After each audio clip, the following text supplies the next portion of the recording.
L'Afrique face à l'Orient et à l'Occident, tel est le problème que nous entreprenons d'exposer.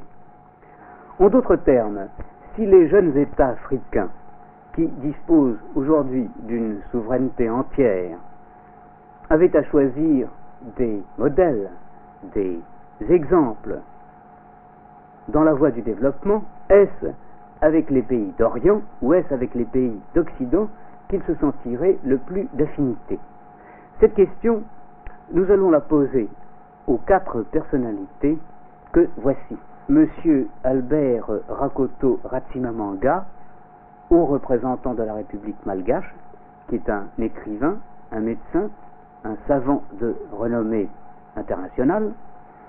Monsieur Mohamed El Fassi, recteur des universités du Maroc, ancien ministre, et qui se trouve en tant qu'éducateur des princes alaouites avoir été le maître du roi du Maroc.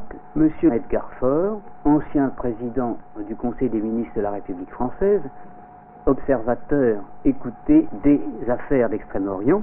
Et enfin, Madame Indira Gandhi, fille du président Nehru, elle me pardonnera, j'espère, d'en faire mention, ancienne présidente du Congrès national et actuellement membre du comité de direction de l'université de New Delhi. Je crois, Madame, Messieurs, que vous serez d'accord avec moi pour que nous prions Monsieur le Président Edgar Faure d'ouvrir ce débat. Puisque vous m'en priez, je ne saurais me récuser. Vous nous avez réunis, ce dont nous vous sommes reconnaissants, pour parler d'un problème qui est le problème essentiel du monde moderne, ou du moins un secteur essentiel du problème essentiel. Car le secteur que vous envisagez, c'est l'Afrique, et c'est pour ce secteur que se pose en effet, au premier chef actuellement, ce problème qui est celui de la promotion économique industrielle d'un certain nombre de pays, qui se sont trouvés placés en retard dans les derniers mouvements du progrès technique. Je précise bien que ce problème d'accession à l'économie industrielle n'est pas un problème de civilisation, car l'Afrique est un continent de vieille civilisation. Mais il se trouve que, par suite des travers de l'histoire, ces États ont besoin de prendre actuellement, de rattraper et de prendre une avance dans l'ère de l'économie industrielle. En même temps, la plupart de ces jeunes États se qualifient par le fait qu'ils sont déjà munis de certaines données, de certaines possibilités, et qu'ils sont au début de la phase que l'économiste Rostov appelle, je crois, le take-off. Vous avez donc mis l'accent sur un problème très considérable. Peut-être votre approche pourrait-elle être qualifiée d'un peu artificielle, car l'Orient et l'Occident, vous avez dit que ces notions étaient vues dans leur sens géographique, mais vous savez, on est toujours l'Orient de quelqu'un. Je me rappelle les contes écossais, irlandais, où les Irlandais écrivent « beauté qui vient de l'Orient, c'est une écossaise ». Et vous vous êtes méfié de l'approche qui aurait consisté à diviser l'Orient et l'Occident d'après le critérium de l'économie capitaliste et de l'économie collectiviste. Mais je crois que... Toute approche est arbitraire, monsieur le Président. Non, toute approche est arbitraire et une approche même artificielle permet d'aborder des problèmes qui sont substantiels. Je ne veux pas monopoliser la parole, mais je crois que nous pouvons ouvrir le débat en posant comme principe que l'Afrique demande la synthèse et qu'elle offre la synthèse. Au point où elle en est, elle doit justement puiser partout ce qui peut lui être utile comme enseignement, comme appui, mais en même temps par sa formation, par la conjonction de sa vieille civilisation, de la nécessité de sa promotion, mais du début même commencé de cette promotion, elle peut nous apporter, tout en profitant de cette synthèse, les moyens de nous y placer à notre tour et de créer enfin cette harmonie dont manque le monde. Monsieur Mohamed El Fassi. L'Afrique a besoin de prendre partout ce dont elle a besoin en ce moment, surtout les jeunes États africains indépendants qui y ont besoin avant tout, à mon sens, de cadres. C'est ça la grande question en Afrique en ce moment. Nous mettons l'accent surtout sur l'éducation enfin, d'une façon générale, mais c'est en particulier dans la formation de cadres administratifs que les Africains, les jeunes États africains arriveront à trouver la solution de toutes les questions qui se posent en ce moment. Le grand drame du Congo est dû, à mon sens, à ce manque de cadres administratifs. C'est pourquoi elle doit voir les expériences des autres jeunes États, aussi bien africains, d'autres comme des pays arabes, les pays d'Asie, et prendre ces exemples surtout sur ces pays. Parce que ceux-là, ils ont déjà profité de l'expérience de leurs aînés de l'Europe et de l'Amérique. Et par conséquent, vous voyez, en prenant leur exemple dans ces pays d'Asie, ils arriveront en même temps à profiter aussi bien de l'expérience de l'Orient et de l'Occident. Les influences entre les deux civilisations sont déjà connues. Nous n'avons pas assez de temps pour entrer dans des détails, mais comme l'a dit Monsieur le Président, on est toujours l'Orient de quelqu'un, et l'Orient en tant que non seulement partie géographique, mais en tant que civilisation, a une très grande influence sur l'Occident aussi dans tous les temps passés. Madame Indira Gandhi. Eh bien, c'est vrai que l'Afrique a surtout besoin des cadres et des programmes d'éducation. Je voudrais dire un mot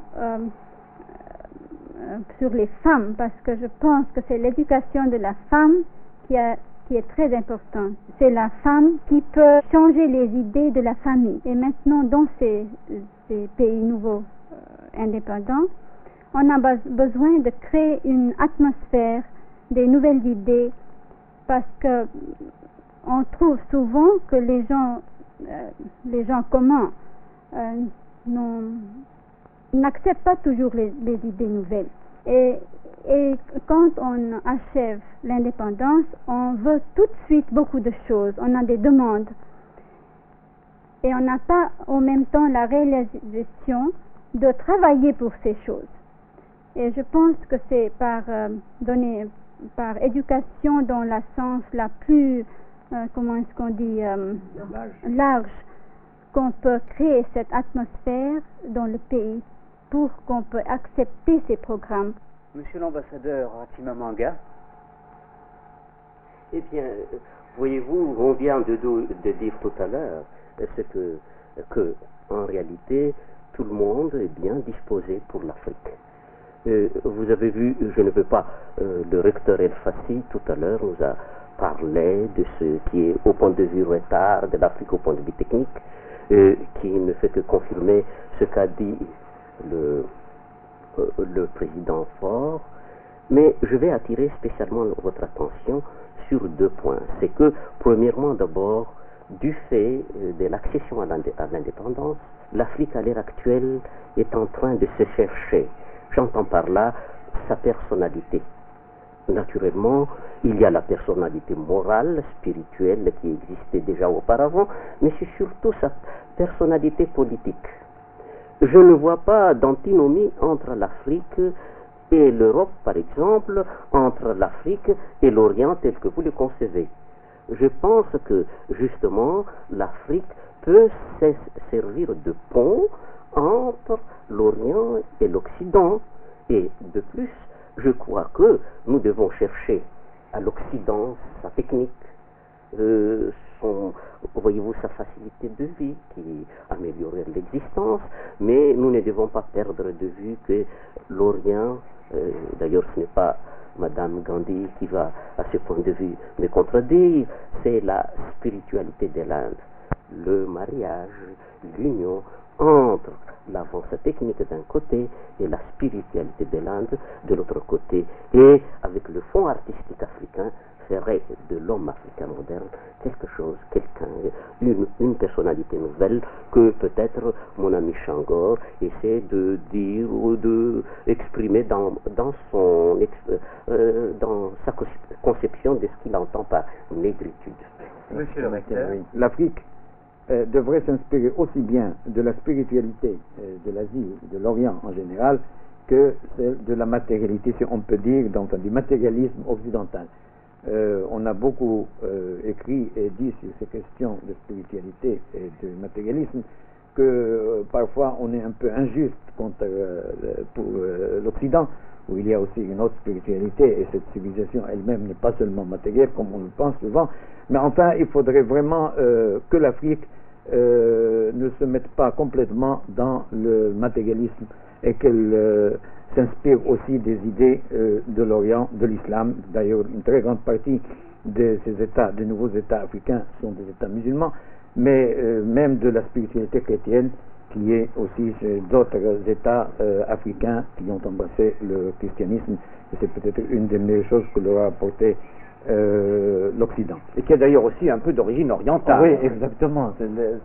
Chaque fois où il y a l'esprit, c'est l'Orient.